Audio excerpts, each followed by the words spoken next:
أستاذ هشام، تحكي لنا عن مسلسل أزمة عائلية وعودتك طبعا للإخراج. عودتي منين عودتي؟ يعني إنه أنت حضرتك انقطعت خلال هيدي الفترة الماضية. كنت مستحي اشتغل. يعني في شهداء، في ناس ضحوا، ونحن نهرج ما مشكلة. يعني سمت علي كوميديا وجابوا لي الدراما.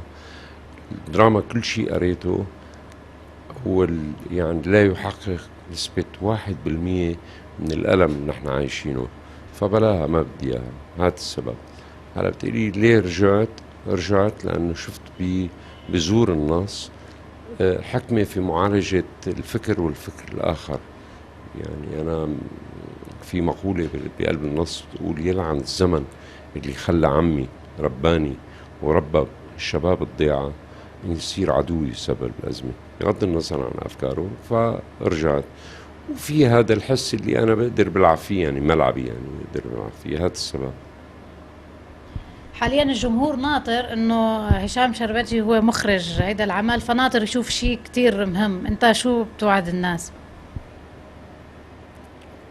بحياتي ما راهنت على العمل، وبحياتي ما حبيت عمل أنا اشتغلته.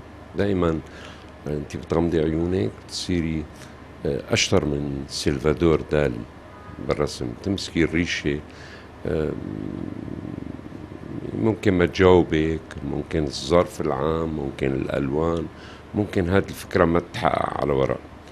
ما بعد الناس شيء، وخاصة في كم من الألم مبذول فينا. أنا ما بدي يضحكوا الناس لأنه هن محتاجين للضحكة، يضحكوا لأنه الموقف صح. كيف يصير ما بعرف. هلا هي طبخة غريبة، أدواتها بعرفها، بس تطبيقها تبعها شلون ممكن تطبق ما بعرف. أنا بدي أسألك عن الكوميديا، يعني حضرتك معروف شيخ الكار، فحاليا عم تطلع خلال السنتين الأخيرات كتير أعمال تحت مسمى كوميديا وسيت كوم. أنت كمخرج كيف بتشوفها؟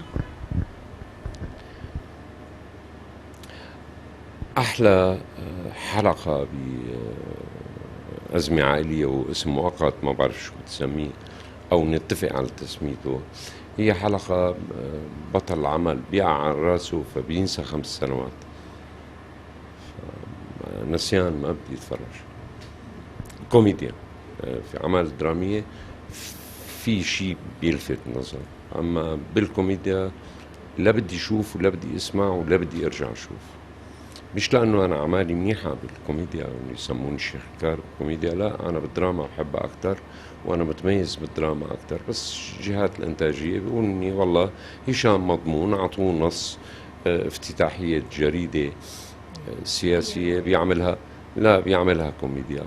بتصير، بس هي أدوات. يعني يكون عندي شويطة بقلب الملعب، أنا مدرب، بتأكد اني بدي اخذ جوال، بس اني عم بيرقد اللاعب وانا خايف من فين رايح اخي، هون الجول مو هون الجول. ولا في كتير من اخواننا الممثلين عم بيرقدوا بعكس الاتجاه، ليش ما بعرف. لك هون الجول مو هون، فبيشوطوا على حالهم يعني.